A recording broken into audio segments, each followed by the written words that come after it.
Ya sanki daha önce makas veriyorlar ya. Önce çok şey veriyor.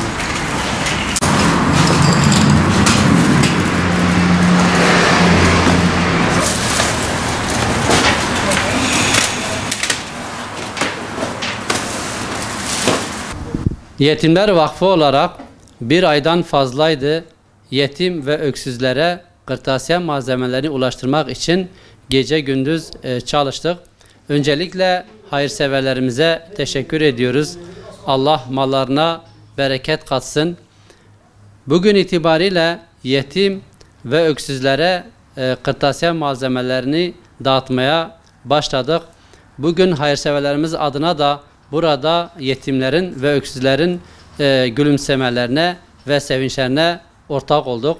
Aynı zamanda hayırseverlerimizi temsilen de buradayız. Umuyorduk ki diğer hayırseverlerimiz de buradaki bu kırtasiye dağıtımında bulunsalardı, bu sevince ortak olsalardı. Ama burada olmasalar da yardımlarıyla, katkılarıyla yetim ve öksüzlerin eğitim ve öğretimlerine katkıda bulunurlar. Türkiye geneli olarak inşallah yaklaşık 3000 yetim ve öksüze kırtasiye malzemelerini ulaştırmaya çalışacağız. Şu anda kardeşlerimiz Türkiye'nin dört bir tarafında yetimlere kırtasiye malzemelerini dağıtmak üzere çalışmalarını sürdürüyorlar. İnşallah en kısa zamanda yani okullar açılana kadar bu çalışmalarımız devam edecektir.